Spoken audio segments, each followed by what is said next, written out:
اس سے پہلے ایک ویڈیو کلپ میں آپ نے جمعے والے دن کے غسل کے فرض اور واجب ہونے کے دلائل سنے۔ اب اس کلپ میں ان اہل علم کے دلائل پیش کر رہا ہوں جو جمعے والے دن کے غسل کو مستحب سمجھتے ہیں، فرض اور واجب نہیں سمجھتے، اور ان کا مختصر تجزیہ بھی انشاءاللہ کروں گا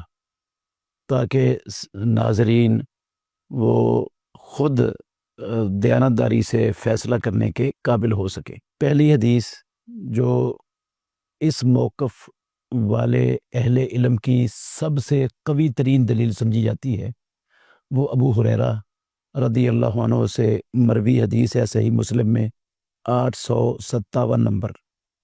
کہتے ہیں کہ رسول اللہ صلی اللہ علیہ وسلم نے فرمایا، من توضأ فأحسن الوضوء،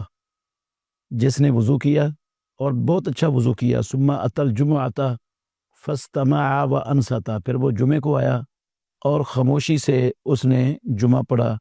غفر له ما بینہ وبین الجمعۃ، اس کے درمیان اور پچھلے جمعے کے درمیان والے سارے گناہ معاف کر دیے جائیں گے، وزیادۃ ثلاثۃ ایام، اور 3 دن کے زائد گناہ بھی معاف کر دیے جائیں گے۔ تو اس حدیث سے استدلال کیا ہے جو غسل کی فرضیت کے قائل نہیں ہیں ان علماء نے، وہ کہتے ہیں کہ اس میں رسول اللہ صلی اللہ علیہ وسلم نے صرف وضو کا ذکر کیا ہے کہ جس نے وضو کیا اور اچھا وضو کیا پھر جمعے کو آ گیا۔ یہ استدلال اس لیے کمزور ہے کہ اس حدیث میں غسل کی نفی ہے ہی نہیں، کسی لفظ کا معنی اس حدیث میں نہیں ہے کہ اس نے غسل نہیں کیا۔ اگر کوئی ایسا لفظ ہوتا نا کہ من توضأ فأحسن الوضوء ولم يغتسل، یا من توضأ فأحسن الوضوء بدون غسل، پھر دلیل بن سکتی تھی۔ تو جب ایسا کوئی لفظ ہی نہیں جس سے غسل کی نفی ہو، تو اس حدیث کو دلیل بنانا کہ غسل فرض نہیں ہے، یہ کیسے دلیل بن جائے گی؟ اس میں تو غسل کی فرضیت پر دلالت کرنے والا کوئی ایک لفظ بھی نہیں ہے۔ دوسری جو بڑی دلیل ہے وہ یہ ہے، سمرہ بن جندب رضی اللہ عنہ سے اور حضرت انس بن مالک رضی اللہ عنہ سے مروی احادیث ہیں جن کا مفہوم تقریباً یہ ہے، نبی صلی اللہ علیہ وسلم نے فرمایا، من توضأ للجمعۃ فبہا ونعمت ومن اغتسل فالغسل افضل، جس نے جمعے کے لیے وضو کیا اس نے اچھا کیا، اور جس نے غسل کیا تو غسل کرنا افضل ہے۔ یہ سنن ابو داود میں 354 نمبر اور ترمذی میں 497 نمبر پر یہ حدیث موجود ہے۔ اس حدیث کی تمام اسانید پر کلام کیا ہے محدثین نے، کوئی بھی ایسی سند نہیں ہے جو کلام سے خالی ہو۔ تو مجموع طرق کی بنا پر بہت سے اہل علم نے اس حدیث کو حسن درجے کی حدیث قرار دیے ہے، اور ہم اس کو حسن درجے کی حدیث مان لیتے ہیں، تسلیم کرتے ہیں کہ یہ حسن درجے کی حدیث ہے، اور حسن درجے کی حدیث قابل حجت ہوتی ہے۔ اس میں بھی جس طرح پہلی حدیث میں نے حدیث کے متعلق کہا، اس میں بھی کسی لفظ کا معنی نہیں ہے کہ غسل فرض نہیں ہے یا غسل کے فرض ہونے کی نفی کی گئی ہو۔ اس میں زیادہ سے زیادہ اس سے کوئی بندہ استحباب کی دلیل بنا سکتا ہے، تو استحباب بھی اگر چند منٹ کے لیے مان لیا جائے تو یہ پھر جن احادیث میں رسول اللہ صلی اللہ علیہ وسلم نے غسل کرنے کا حکم دیا ہے یا جس میں اپنے واجب قرار دیا ہے، ان احادیث میں اور اس میں تعارض ہی کوئی نہیں ہے، کیونکہ اس حدیث میں غسل اور وضو کے درمیان مقابلہ ہے کہ ان میں سے کون سا افضل ہے۔ تو یہ حدیث میں بتایا گیا ہے کہ غسل افضل ہے، وہ اس لیے افضل ہے کہ وہ واجب ہے، اور جو واجب چیز ہے وہ یقیناً افضل ہوتی ہے اس چیز سے جو مستحب ہو۔ ویسے بھی رسول اللہ صلی اللہ علیہ وسلم کا حکم دینا اور واجب کہنا یہ ایک زائد چیز ہے استحباب سے۔ اگر ہم کہنا کہ اس حدیث سے استحباب ثابت ہوتا ہے تو یہ ایک زائد چیز ہے، اس میں استحباب ہے، اس میں زائد چیز ہے، دونوں میں تعارض ہی کوئی نہیں ہے۔ تو جب تعارض ہی نہیں ہے تو دونوں حدیثوں پر عمل ہو سکتا ہے۔ یہ جو ہے زائد حکم یہ ماننا پڑے گا دوسری احادیث کی بنا پر، اور وہ زائد فرضیت اور وجوب ہے۔ اس سے اگر ہم یہ نکالنا شروع کر دینا کہ یہ مستحب ہے تو پھر اس آیت کا کیا مطلب ہوگا؟ اللہ رب العالمین نے فرمایا، وَلَوْ آمَنَ اہل الکتاب لَكَانَ خَيْرًا لَهُمْ، اگر اہل کتاب ایمان لے آئیں تو ان کے لیے بہتر ہوگا۔ کیا اس آیت کا یہ معنی کیا جا سکتا ہے کہ اہل کتاب پر ایمان لانا فرض اور واجب نہیں ہے کیونکہ اللہ نے بہتر کہا ہے؟ جس طرح ادھر افضل سے استدلال کر لیا کہ فرض نہیں ہے، تو کیا اس سے استدلال کیا جا سکتا ہے کہ اہل کتاب پر ایمان فرض نہیں ہے؟ اگر کوئی یہ استدلال کرتا ہے تو کیا اس کے استدلال کو مانا جائے گا؟ یہ استدلال ہی غلط ہے۔ ایک جو حدیث ہے حضرت عائشہ رضی اللہ عنہ کی، جو اہل علم جمعے کے دن کے غسل کو فرض نہیں سمجھتے، مستحب سمجھتے ہیں، وہ حضرت عائشہ صدیقہ رضی اللہ عنہ کی حدیث سے بھی استدلال کرتے ہیں۔ وہ کہتی ہیں کہ لوگ جمعے کے لیے اپنے گھروں سے اور عوالی محلے سے آیا کرتے تھے مسجد نبوی میں۔ انہوں نے موٹی چادریں اون کی پہنی ہوئی ہوتی تھیں، اور رستے میں ان کو پسینہ آتا تھا، مٹی ان کے اوپر پڑتی تھی، تو ان کے جسموں سے سمیل آنی شروع ہو جاتی تھی۔ تو ان میں سے ایک بندہ رسول اللہ صلی اللہ علیہ وسلم کے پاس آیا، تو رسول اللہ صلی اللہ علیہ وسلم نے کہا کہ اگر تم کاش کہ تم اس دن کے لیے غسل کر لیا کرو۔ یہ صحیح بخاری کی 902 نمبر حدیث ہے۔ تو اس سے بھی انہوں نے استدلال کیا کہ رسول اللہ صلی اللہ علیہ وسلم نے غسل کا حکم نہیں دیا، آپ نے ترغیب دی ہے غسل کرنے کی۔ تو اس سے معلوم ہوتا ہے کہ غسل کرنا مستحب ہے، اور غسل کے حکم کی وجہ، سبب، علت وہ بدبو آنا تھا، سمیل آنا تھا ان کے جسموں سے پسینے کی۔ تو جب سمیل آنا ختم ہو گئی تو پھر یہ غسل کرنے کا بھی حکم ختم ہو گیا۔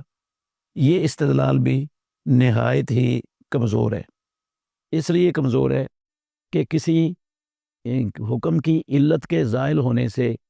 اس کا حکم بھی زائل ہو جاتا ہے، وجوب ختم ہو جاتا ہے۔ حکم کی علت زائل ہو جائے تو وجوب ختم ہو جاتا ہے، یہ بات درست نہیں ہے۔ اس لیے درست نہیں ہے، حکم ختم ہونے سے وجوب ختم ہو جاتا ہے، علت کے زائل ہونے سے وجوب ختم ہو جاتا ہے، فرضیت ختم ہو جاتی ہے، یہ بات درست نہیں ہے۔ اب غور کریں، بیت اللہ میں طواف کے پہلے 3 چکروں میں رمل کو مشروع کیا گیا تھا، اور یہ مشرکین مکہ کو غصہ دلانے کے لیے کیا گیا تھا۔ اب تو علت ختم ہو چکی ہے، مشرکین مکہ وہاں پر ہے ہی نہیں، تو اب رمل ہے طواف کے پہلے 3 چکروں میں،